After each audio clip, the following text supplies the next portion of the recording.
It's hard to believe that back in January this year, this was just an overgrown, kind of weedy looking flower bed.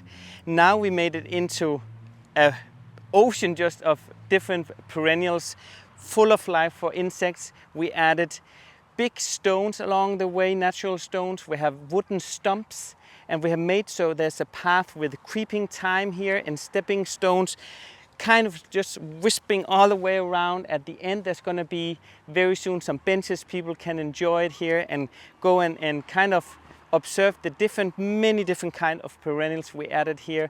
We removed all the old weedy looking ones, the plants we had with the roots. We dug it out. We made a new frame around the rhododendron that we had. We kind of rescued all those and added those in a different area, so nothing has actually been tossed out, but adding new rich soil. And it's amazing to see how this perennial bed has just really flourished over a very short time. So the first thing you might notice is there's a lot of purple going on, but that kind of changes throughout the season. But right now there's a lot of purple. The first one actually here is Salvia, really great, drought tolerant, and has long flowering time, and also really loved by the bees. So that one is actually a great height. You can get them in different varieties, but it's doing really well here on the corner actually. And behind that one, actually, we have another one that's a dark foliage one also that I have at home, the Verbena Bampton. Really nice. Also has a very long flowering time, quite self-seeding, but I don't mind that because we really want to, since it's a new flower bed, we want to really have no empty spots, no ground, because that equals a lot of weeds, which we don't want to have. Behind is a really great group here of Cattehale. Also has a long flowering time, loves the full sun, which most of this flower beds has, and there's just a lot of insects in here as well. This Cattehale is actually, it's great for instant impact. Here there's, most of the times we have planted them in groups of 3 or 5, because that really gives them a good amount of space to grow in very quickly. As you can see, it's just been really a short time since January we started all this removing, so it's only been a few months they have been in, and they have really taken a good amount of space here. And if you come down here to the Phlox here, you can actually see that's also planted in groups of 3, so over time there will be more. So there's no, right now there's a little bit ground showing, but the goal is that it will then take over this space here. And also with it's important when you have some high ones and then middle perennials and then really low, like ground cover here. And what we have here with the stepping stones, which also gives a very natural look, is this creeping thyme that will make this both green, of course, but it will also give a very natural look. And in the early summer, it was all purple here, and also great and loved for the insects. So this one is really nice also to soften up a really tough area, because it was so new, this flower bed. So that's really a good one as well. And when it grows, and if it goes out here, we just take a shovel or something and then move it in. So the goal is that we will have all these empty spots just covered up by this really nice thyme over here. And it actually takes us right over here to the next kind of really great corner over here with the beautiful Delphinium here. That's kind of really towering tall, and it just keeps on having buds here. At home it's already finished, but it's because it's a very late flowering one. We have made a list really focused on, with the new flower bed, that we have perennials that flower throughout the whole season. So we have really early ones, like a white low cover and Iberis that will flower for a very long time with whites. And we also, in this one, compared to other flower beds we made to work, where we not only have, for example, Delphinium in a vast group in a big area, we have an array of mixed one, just the cottage gardens like we have at home. So we really make sure we have a lot of flower throughout the whole season, and it really gives us a very lush look, and you have so much to look at throughout this walk actually, which is really nice. And it's also doing nicely next to the Liatris here, that's just actually started to flower, and also really, as you can see, full of insects. That's busy. And next to, underneath, a great ground cover is Geranium Rozanne here, which kind of, if you're not careful, kind of will in a season really grow in between some of the other ones. But actually it's looking okay, and I don't mind it taking a bit over. And this one, we compared to some of the other ones where we planted them in 3 or 5, 1 is actually enough because it's a plant that really will spread throughout one season. Then you can trim it back and it'll do the whole thing again next year. So the white Agastache there is really nice for insects as well, and it's also flowers for a very long time and gives a very bushy feel. We also do have, of course, some in the back, but then we also have some Astilbe here that's just about to come. It's called Dark Side of the Moon. Love the dark foliage. And then later on we'll have these really nice flowers,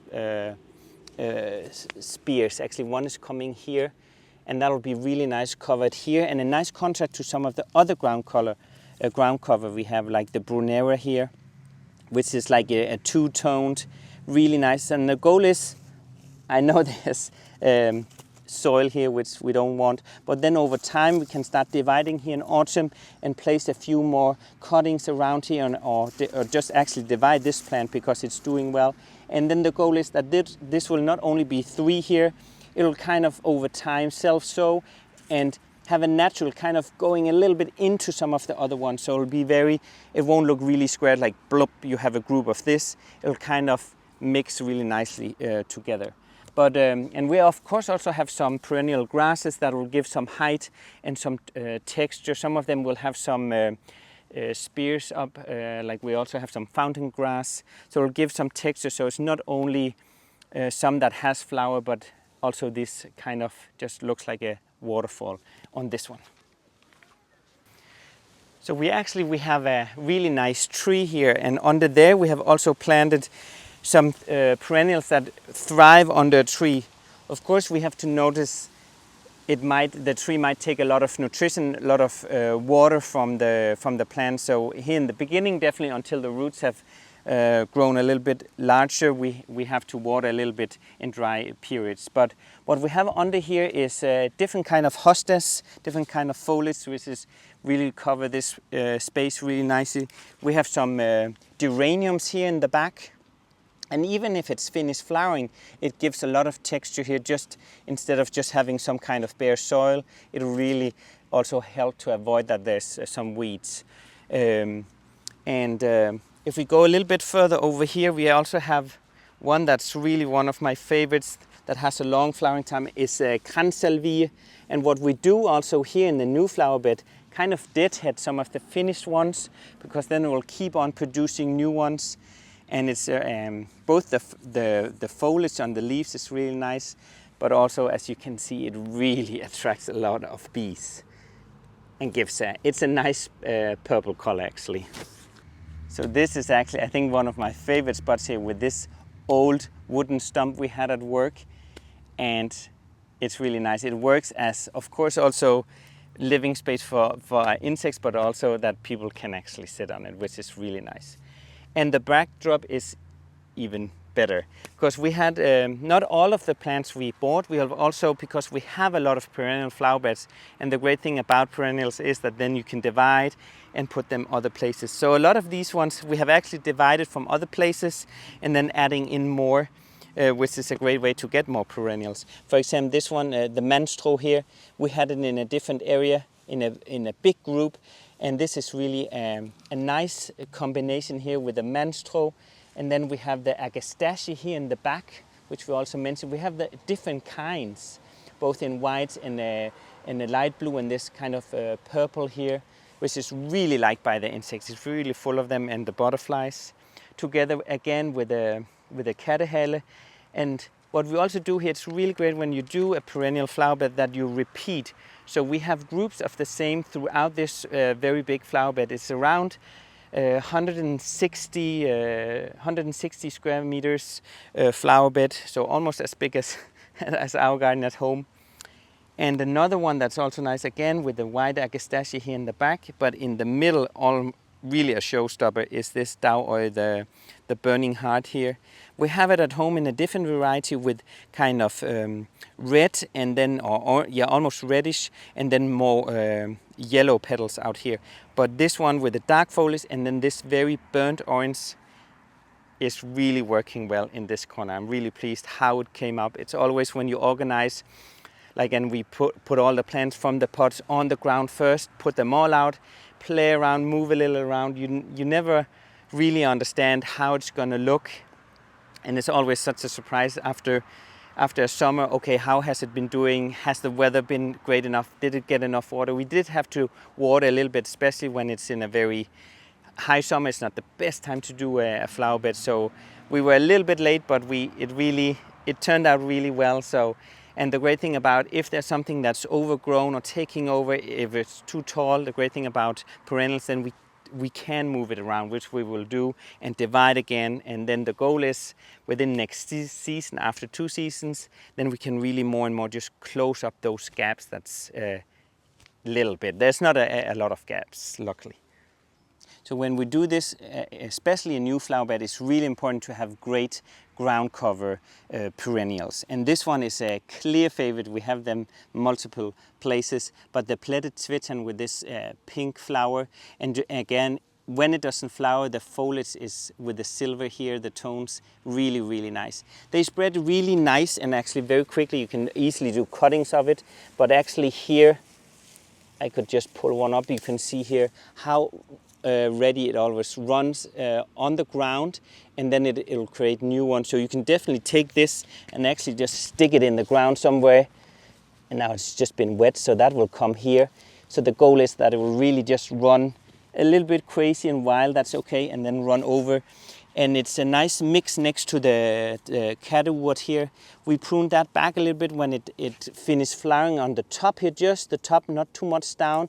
And then it kind of creates a second flowering, which is really great for the bees, but also for the people coming here enjoying that there's a second flowering here and give a lot of color. So it's all about ground cover, but also different kind of flowers, looking a little bit into the height, but also having, for example, we have an Agastache that comes not even in flower now. So what we planned on here is also having perennials that from early spring to very late autumn, winter. Some might be like, for example, the Phlox.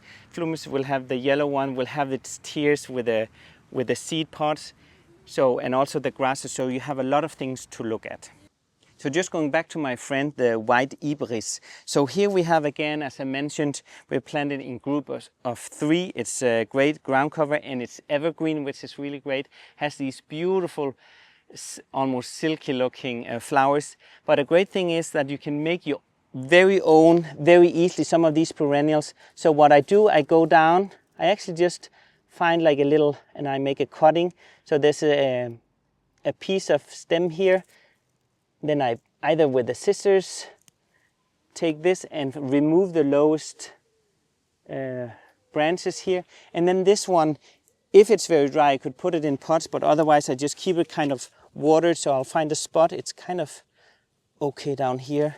And then every time I go past it, I'll just give it a little drizzle of water here. But in that way, all of a sudden I can add a bit more. And then this whole area here will just feel full of ibris by using 0 money, and it will maybe take 10 minutes to make all these baby ones, new ones. So that's a great one to get more free perennials. So I'm super excited how this new flower bed came along, how all the flowers, the perennials are thriving here, and how all the neighbors and the people coming, seeing the flower bed, how they like it, how they comment on how it has been thriving for such a short amount of time. So I'm excited to see how it's going to look throughout the rest of the season, but also the next many more years to come. So thank you so much for watching, and I hope you got inspired to maybe some of the perennials you don't have in your garden. So thank you, moin.